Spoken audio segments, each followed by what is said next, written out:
Join me as we discuss how to help people dealing with spooky encounters and see what really happens when we confront the supernatural. So, what we're mostly going to be talking about tonight is people that are having negative energy experiences and don't know how to deal with it. So, join me as we discuss how to help people dealing with these spooky encounters. There's something undeniably fascinating about the world of ghost hunting, where brave individuals put themselves in harm's way to uncover the truth behind paranormal activity. But what about those who are on the receiving end of the supernatural encounters? The people whose lives are turned upside down by unexplained events and eerie presence. Imagine being in their shoes, waking up in the dead of the night to unexplained noises, feeling like you're being watched, or experiencing inexplicable events that leave you shaken. It's not something anyone would wish for, and yet for many, that's their daily reality. These individuals often feel isolated, unsure of who to turn to or how to make the paranormal activity stop. They're desperate for help, and that's where professional ghost hunters come in, or amateurs, even like ourselves. Professional ghost hunters are the unsung heroes of the paranormal world. They're the ones who put themselves in harm's way to help those in need, often working tirelessly behind the scenes to uncover the truth behind the haunting. But their work isn't easy. They face numerous challenges, from dealing with skeptics to navigating treacherous locations, all while trying to keep their own emotions in check. Despite these challenges, ghost hunters are driven by the desire to help others, to uncover the truth, and to bring peace to those who are suffering. They're the first line of defense against the supernatural, and without them, many people would be left to face the unknown alone.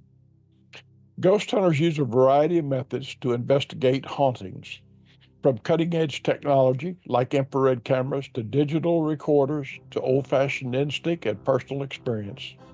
They're meticulous in their approach, leaving no stone unturned as they search for the evidence of the paranormal. And it's not just about catching a few good shots on camera.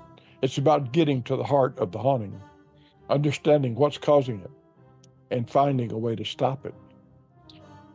For ghost hunters, every case is unique, presenting its own set of challenges and mysteries to unravel. They have to be part detective, part scientist, and part counselor, using their skills to build trust with their clients and uncover the truth behind the haunting. And when they do finally uncover the source of the paranormal activity, it's a moment of pure triumph. I've got some case stories I could tell you about, but I'm going to skip those for now. We've just completed a couple that were successful in helping the person, and we've got one that continues to go on with a problem. And so I'm making this video for her tonight so that she can figure out some ways to redirect her thinking and to concentrate on other things. So with that said, I'm going to go and share my screen, handling negative paranormal experiences. Engage your senses, active listening and validation. Rule out natural or psychological explanations. Empower the individual and restore control. Responsible paranormal investigation, and provide ongoing support and resources.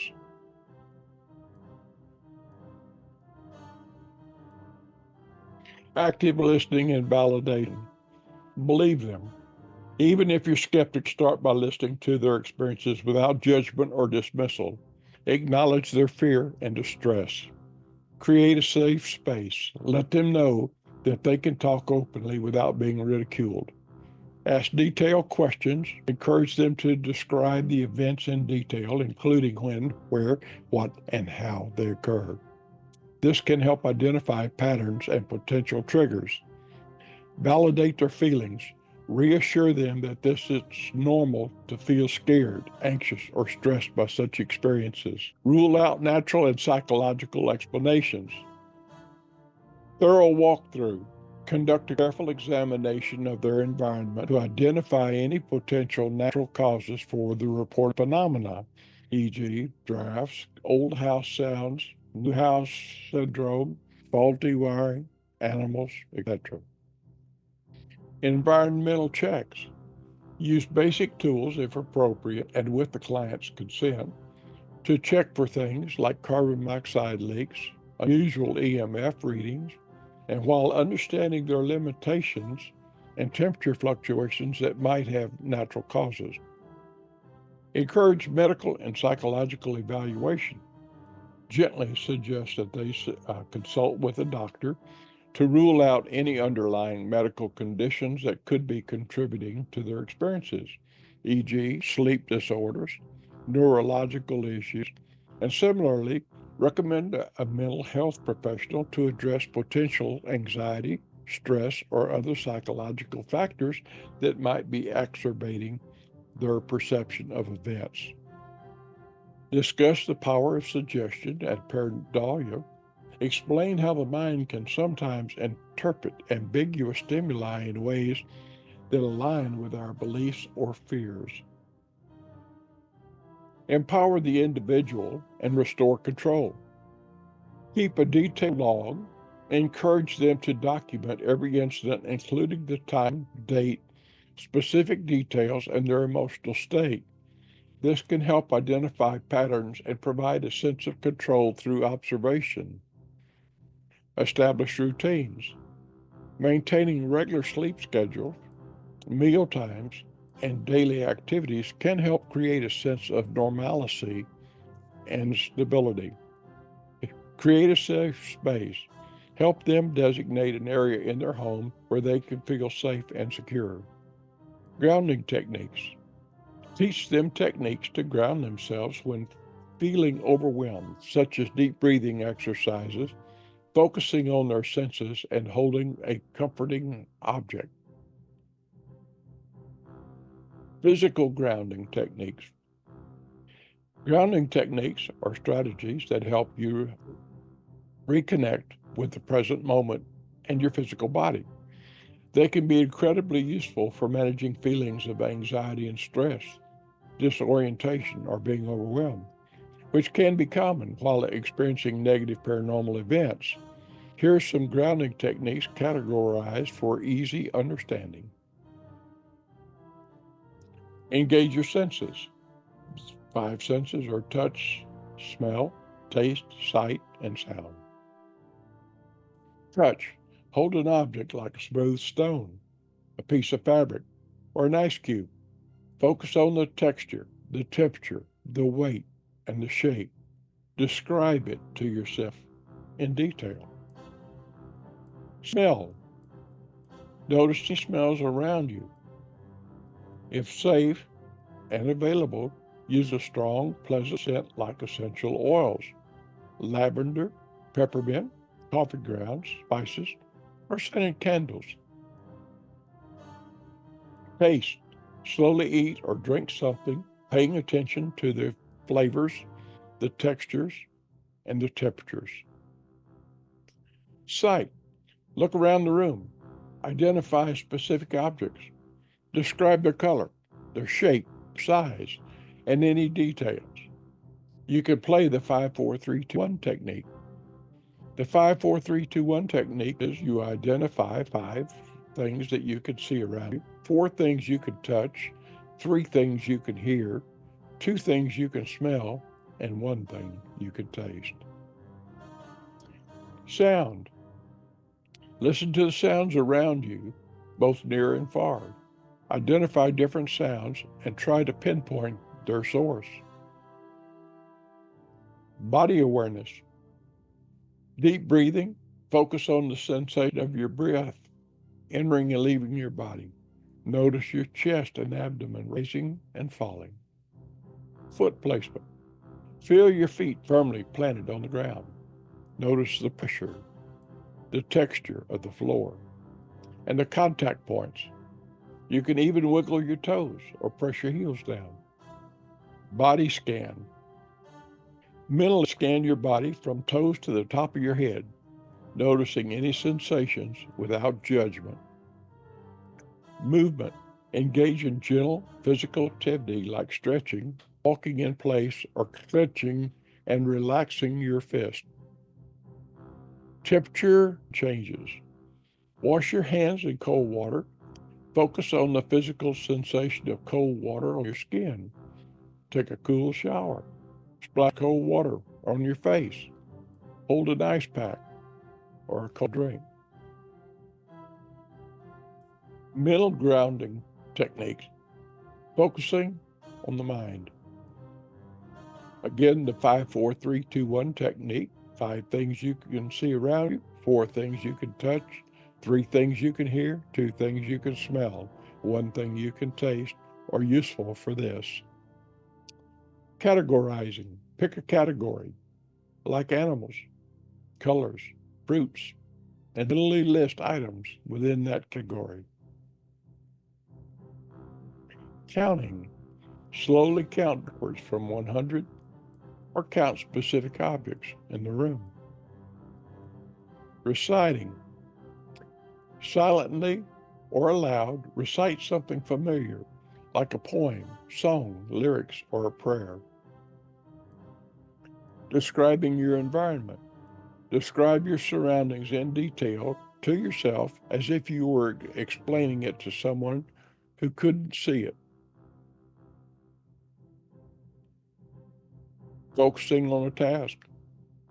Engage in a simple, repetitive task that requires some focus, like folding laundry, washing dishes, or drawing. Grounding through connection, focusing on external anchors. Connect with nature. Go outside, feel the sun on your skin, the wind in your hair, the earth beneath your feet. Notice the sights, sounds, and smells of nature. Talk to someone. Reach out to a trusted friend or family member. Simply having a conversation about something unrelated to the distressing experience can be grounding. Engage with a pet. Petting an animal can be very grounding due to the physical touch and the animal's calming presence. Look at photos. Look at familiar and comforting photos of loved ones, pets, and happy memories.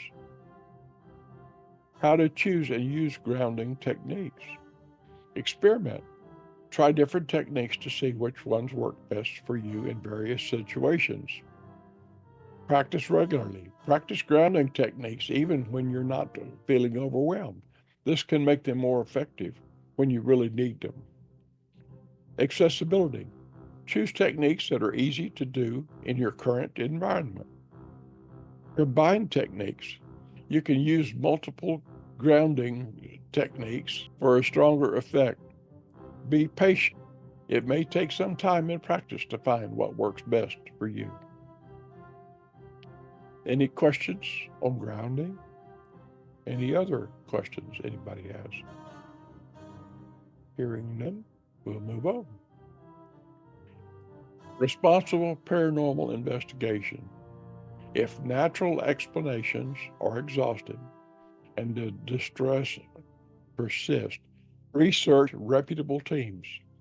If the individual wishes to pursue paranormal investigation, guide them in finding experienced ethical teams that prioritize the well-being of their clients. Look for teams that are transparent about their methods. Don't make sensational claims or guarantees. They focus on gathering data and understanding the situation, not just proving ghosts. They're respectful of the individual and their property. They understand the limitations. They ensure that they understand what paranormal investigations often yield inconclusive results and are not a definitive solution. Client involvement.